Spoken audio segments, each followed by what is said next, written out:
Welcome to the Mrs. Beastly channel. Chapter 26. The Harvest of Hysteria. The town square didn't just feel like a battlefield, it felt like a meat grinder, with better lighting.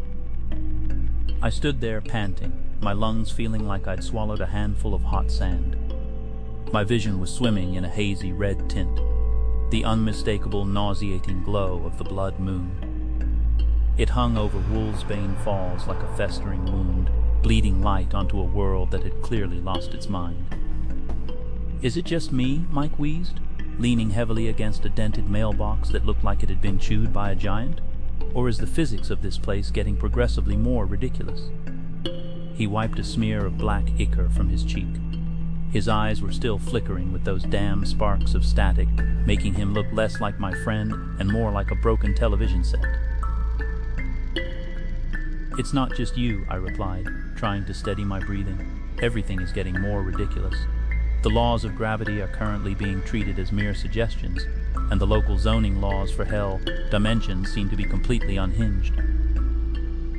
Beside us, Bubba was a pillar of chaotic energy. He wasn't just standing, he was vibrating. He had a cigar wedged between his teeth, despite the fact that we were currently in the middle of a supernatural massacre, and his eyes were dancing with a terrifying sort of glee. "Stop your whining," Bubba barked, though there was no real heat in it. He hoisted a heavy-duty flamethrower he'd scaved from some poor soul earlier that night. "If we're gonna die, I want to do it while making something bright and loud. It's called ambiance." But the laughter didn't last, because the shadows began to move. And when I say they moved, I don't mean they shifted like normal shadows in a dark room. I mean they uncoiled. They detached themselves from the corners of buildings and the undersides of abandoned cars, stretching out into long, spindly shapes that defied every biological rule known to man. "Incoming!" a new voice yelled. It was Silas, a guy we'd picked up during the escape from the mill. He was a twitchy little thing with a penchant for carrying more ammunition than sense. He popped out from behind a parked, rusted-out sedan, unloading a semi-automatic into the encroaching darkness. The muzzle flashes were rhythmic, strobe lights of desperation in the crimson gloom. "They're not just coming," Silas screamed over the roar of gunfire. They're coming through." He wasn't wrong. As if to prove his point, a group of shapeshifters, creatures that looked like someone had tried to sculpt humans out of wet mud and then failed miserably, burst through the side of a nearby bakery. The smell hit me instantly. A sickening combination of burnt sugar, ozone, and raw metallic blood. "Look at the ground!" I shouted, stumbling over a discarded, half-melted sign for Joe's Hardware. As the light from the blood moon pulsed, I saw them. Not just random claw marks or scratches, but intricate, geometric patterns etched into the very asphalt. They glowed with a low, rhythmic red light, pulsing in perfect sync with the heartbeat of the moon above. "They aren't just attacking us," I said, the realization sinking in like a lead weight in my gut. "Bubba, Mike, look at the patterns!" Mike knelt, his hand hovering over a glowing rune.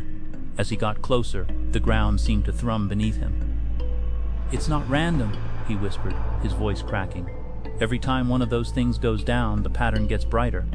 It's like a score." "A score?" Bubba grunted, hurling another Molotov into a cluster of approaching werewolves in expensive-looking suits. The explosion was beautiful, a roar of orange flame that lit up the square for a glorious, terrible second. "No," I said, watching as a massive vampire lunged at us, only to be intercepted by a stray bolt of static from Mike's hands. "It's not a score, it's a harvest. They aren't fighting a war, they're just waiting for the crops to ripen." The realization was more terrifying than the teeth and claws. We weren't the heroes of this story. We weren't even the survivors. We were just the livestock, being herded into a corner by a manager named Victor, who probably had very strict quotas for how much despair we could produce before breakfast. "Well," Bubba said, his grin returning, though it looked more like a snarl now as he gripped his axe. "I've always been told I have excellent nutritional value." As the first wave of true, unadulterary madness hit us, a tide of teeth and shadows that seemed to come from every direction at once, I realized one thing. If we were going to be part of the menu, we were going to be the most difficult damn meal they'd ever tasted. Please stay tuned for the next installment of Blood Moon Chronicles. Oh, by the way, don't forget to like, share, and subscribe. I'll see you soon, my friends.